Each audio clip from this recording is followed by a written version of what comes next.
ஹோசூரில் பாஜக சார்பில் தேசிய கொடியேந்தி பேரணி. கொட்டும் மழையையும் பொருட்படுத்தாமல் ஆபரேஷன் சிந்தூருக்கு நன்றி தெரிவிக்கும் பிரம்மாண்ட பேரணி. பேரணியில் பங்கேற்ற பாஜக மாநில தலைவர் நயனார் நாகேந்திரன் மற்றும் அண்ணாமலை. ஹோசூரில் நயனார் நாகேந்திரன், முன்னாள் பாஜக மாநில தலைவர் அண்ணாமலை உள்ளிட்ட முக்கிய நிர்வாகிகள் மற்றும் பாஜகவினர், முன்னாள் ராணுவ வீரர்கள் உள்ளிட்ட 1000த்திற்கும் மேற்பட்டோர் ஊர்வலமாக வந்து கொட்டும் மழையிலும் பொதுக்கூட்டத்தில் அண்ணாமலை மற்றும் நயனார் நாகேந்திரன் பேசினர். முன்னாள் மாநில தலைவர் அண்ணாமலை பேசும்பொழுது, ஹோசூரில் கொட்டும் மழையிலும் தேசிய கொடியேந்தி பேரணியை நிறைவு செய்துள்ளோம். கட்சிகள் மற்றும் சித்தாந்தங்களை தாண்டி அனைவரும் ஒன்று திரண்டு இந்தியர் என்கிற உணர்வோடு தேசிய கொடியேந்தி ஊர்வலத்தில் கலந்து கொண்டனர். ராம்நகர் பகுதியில் இருந்து துவங்கிய பேரணியில் பாஜக மாநில தலைவர் நயனார் நாகேந்திரன், முன்னாள் பிஜேபி மாநில தலைவர் கே அண்ணாமலை, தேசிய செயலாளர் சுரேஷ் மேனன் உள்ளிட்ட ஆயிரக்கணக்கானவர்கள் பங்கேற்று கையில் தேசிய கொடியை ஏந்தியவாறு பேரணியாக சென்றனர்.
भारत माता की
विश्वगुरु नरेंद्र मोदी जिंदाबाद विश्वगुरु जिंदाबाद नरेंद्र मोदी जिंदाबाद गुरु जिंदाबाद नारी शक्ति जिंदाबाद नारी शक्ति जिंदाबाद भारत माता की भारत माता की भारत माता की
மதத்தின் அடிப்படையில அந்த படுகொலை நடந்தது.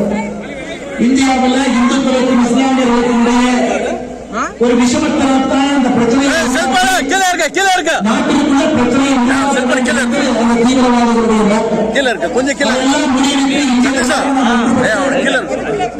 மே 7ஆம் தேதி நம்முடைய பாரத பிரதமர் ஐயா நரேந்திர மோடியோடு நம்முடைய முன்படைக்கு முழு சுதந்திரத்தை அளித்து அவங்க பதிலுக்கு பாகிஸ்தானுக்குள் இருக்கக்கூடிய தீவிரவாதிகள் மீது தாக்குதலை நடத்தி அதன் பிறகு பாகிஸ்தானுடைய ராணுவம் நம்முடைய அப்பாவி பொதுமக்கள் மீது தாக்குதல் நடத்திய போது பாகிஸ்தானுடைய ஏர்பேஸ் அதன் மீதும் தாக்குதல் நடத்தி நம்முடைய வலிமையை நிலைநாட்டி இருக்கின்றோம்.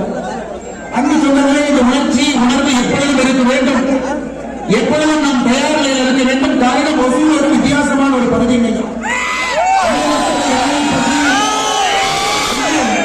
தமிழ் பேசக்கூடிய சொந்தங்கள் அதிகமா இருக்கிறாங்க, கன்னடம் பேசக்கூடிய சொந்தங்கள் அதிகமா இருக்கிறாங்க, தெலுங்கு பேசக்கூடிய சொந்தங்கள்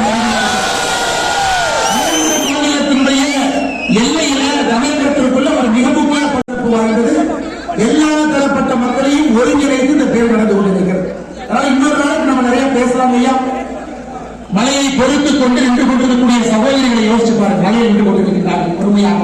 அவர்களுக்கு நேரடியாக நம்முடைய மாநில தலைவர் நயினார் நாகேந்திரன் அவர்களை பேசுமாறு அன்போடு அழைக்கின்றேன். மனைவி கண் முன்னாலேயே கணவனை பிரசவம் கலந்து சொல்லி அவர் எந்த மதத்தை சேர்ந்தவர் பார்த்து குறிவைத்து சுட்டார். உயிரோடு இருக்கிறேன், நீ உன்னுடைய மோடியிட்ட போய் சொல்லு அப்படின்னு சொன்னார். நமக்கெல்லாம் இந்து மத கலாச்சாரப்படி ஒரு வீட்டில் ஒருவர் இறந்து விட்டால் 16ஆவது நாள் நம்ம எல்லாம் காரியம் பண்ணுவோம். ஆனால் நடந்த சம்பவத்திலிருந்து எண்ணி 16 நாள் கழிச்சு 7ஆம் தேதி அதிகாலை 1:30 மணிக்கு பாகிஸ்தானுக்கு காரியம் பண்ணவர் நமது நரேந்திர மோடி. பாகிஸ்தான் அப்படிப்பட்ட மாபெரும் மாவீரன் எந்த பெண்களை பார்த்து போய் சொல்லு சொன்னாரோ அதே 2 பெண்களை அனுப்பி லாகூரிலும் ராவல்பிண்டிலும் 90 நிமிடங்களில் 16-9 இடங்களில் வெடிகுண்டுகளை தகர்த்தியது நமது ராணுவம். சாதாரண விஷயம். இன்றைக்கு 16 நாடுகள் நம்முடைய ஏவுகணை பிரம்மோசன்களை ஏவுகணையை இன்றைக்கு 16 நாடுகள் இன்றைக்கு நம்மிடம் வாங்குவதற்கு இன்றைக்கு ஒப்பந்தம் கையெழுத்திருக்கிறார்கள் சொன்னால் நம்முடைய ராணுவ தளவாடமும் எவ்வளவு சக்தி வாய்ந்தது. அதைவிட சக்தி வாஜ்பாய் கார்கில் போர் நடத்தினார். வாஜ்பாய் பேர் சொல்லும் கார்கில் போர், மோடியின் புகழ் சொல்லும் பூமியிலே. வாஜ்பாய் பேர் சொல்லும் கார்கில் போர், மோடியின் புகழ் சொல்லும் தேசம் இது. யாரும் வந்து வீரன் கொள்ள மூடுமோ, வீரன் வாரன் அப்பனை விட்டு போகுமோ. அன்னைக்கு தொண்டு செய்யும் பிள்ளைகள், அன்னைக்கு தொண்டு செய்யும் பிள்ளைகள்.